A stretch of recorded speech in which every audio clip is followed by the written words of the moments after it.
جہاں تک قرآنی آیات کی بات تھی، اس سے پہلے یہ عرض صرف کرنا چاہتا ہوں کہ اگر آپ واقعی ان کو مارنا چاہتے ہیں تو ان میجر اور کرنل کا، خفیہ اداروں کا اور دہشت گردوں کا رشتہ اتنا مضبوط ہے کہ آپ ان کو کھانے پہ بلائیں، ان سے کہیں کھانے کے بلائیں اور زہر دیں، گولی بھی مت چلائیں۔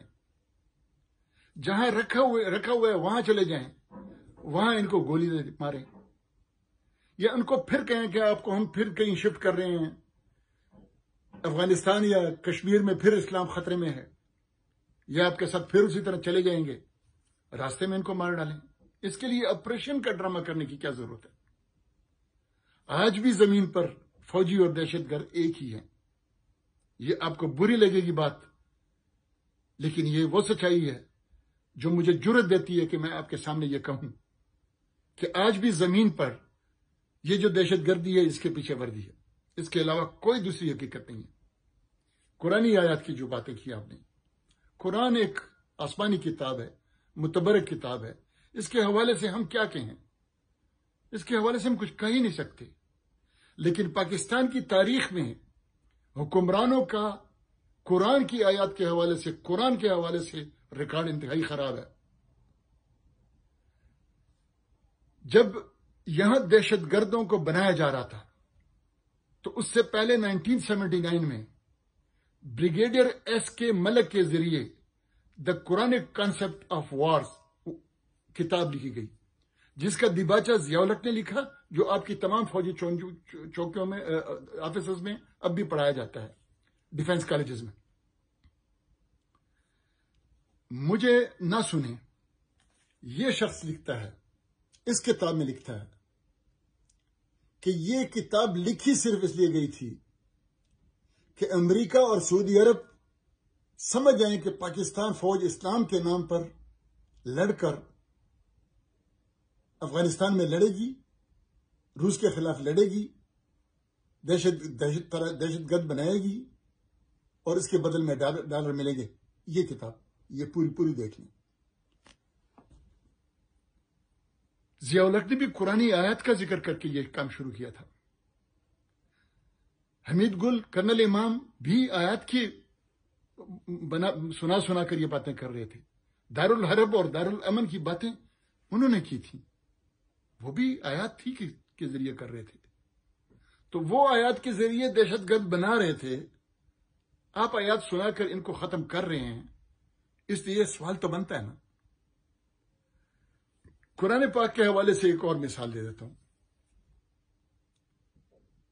بلوچستان میں نواب نوروز بلوچ 1 یونٹ کے قیام کے بعد بغاوت پر اتر آیا۔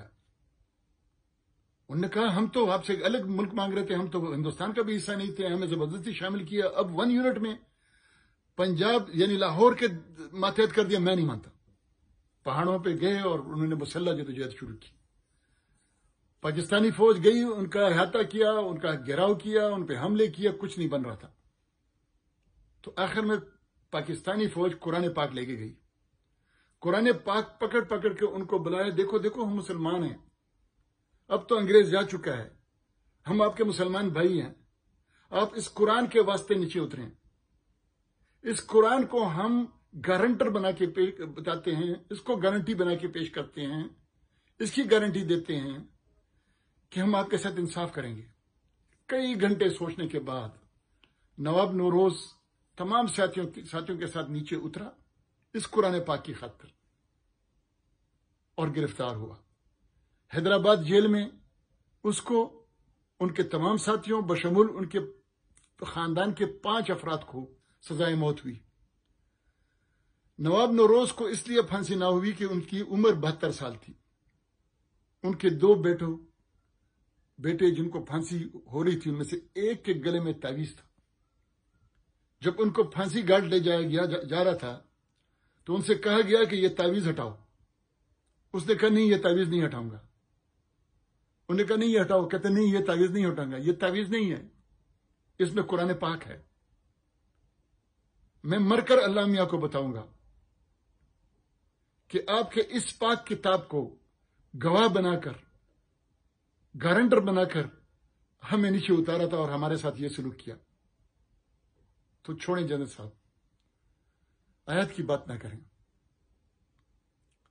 پختون دوبارہ اسلام، جہاد، قومی مفاد کے نام پر قربانی دینے کے لیے تیار نہیں ہے. دوبارہ ہم بے گھر ہونے کے لیے تیار نہیں ہیں اس فوجی ڈرامے کے حوالے سے. جن کو قتل کرنا یوں آپ کا کام ہے. اگر دہشت گرد کو مارنا چاہتے ہو تو اس کے لیے کسی راکٹ سائنس کی ضرورت نہیں ہے. ان کو بلاؤ اور زہر دو، گولی بھی مت چلاؤ، جس طرح پہلے میں نے عرض کیا. ہم دوبارہ بے گھر ہوں گے، دوبارہ F-16 کی مشقیں ہوں گی، ہمارے گھر ہوں گے، ہمارے بازار ہوں گے اور آپ کی تربیت ہوگی. ایسا نہیں ہوگا. ہم مریں گے اور ڈالر ملے گا. نہیں جنرل صاحب.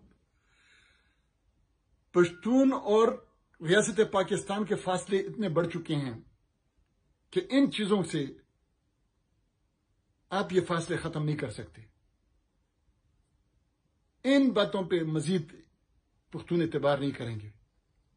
اگر آپ نے پختونوں کا اعتبار بحال کرنا ہے تو اقوام متحدہ کے زیر نگرانی وار آن ٹیرر کے حوالے سے ٹروتھ اینڈ ریکنسیلیشن کمیشن بنائیں جو آزاد ہو. اس کی فنڈنگ پشتون قوم کرے گی. آپ پر ایک پیسہ بوجھ نہیں ڈالیں گے. وہ جو دکھائے گا وہ اس کے بعد یہ اعتماد بننے کے امکانات ہیں. اگر آپ نے آپریشن کیا اس کے باوجود بھی بے گھر کیا تو اس کے وہ خطرناک نتائج ہوں گے جو آپ سوچ بھی نہیں سکتے. مزید اس خوش فہمی میں نہ رہیں کہ ہم اسلام آباد اور جہاد کے نام پر قربانیاں دیں گی، عظیم قومی مفاد کے نام پر مزید خود کو تباہ کریں گی. آپ نے جاتے جاتے ایک جملہ کہا کہ خیبر پختونخوا میں آپریشن ہوگا تو پنجاب محفوظ ہوگا، بلوچستان میں آپریشن ہوگا تو سندھ محفوظ ہوگا. بلوچ اور پشتون یہ جانتے ہیں کہ پنجاب اور سندھ کے حکمران طبقے اور ان کے حلقہ اثر کو بچانے کے لیے ہم ہمیشہ سولی چڑھتے رہیں گے. ہمیں ہمیشہ بلی چڑھایا جائے گا. ہم ہمیشہ قربانی دیتے رہیں گے، لیکن مزید نہیں کریں گے. مزید ایسا نہیں ہو سکتا کہ ہم تباہ ہوں، ہم برباد ہوں اور کوئی اور آباد ہو. ہم مارے جائیں اور کوئی اور پاپا جان پیزے بنائیں اور آسٹریلیا کے جزیرے لیں. ہمارا انفراسٹرکچر $123 بلین کا تباہ ہو اور کہیں اور موٹر وے بنے. ایک پروجیکٹ سی پیک بلوچ اور پشتون کے نیچرل راستے پہ جائے اور اس کو چھین کر لاہور کی طرف موڑا جائے. نہیں جنرل صاحب، یہ باتیں مزید ممکن نہیں ہیں. Thank you very much.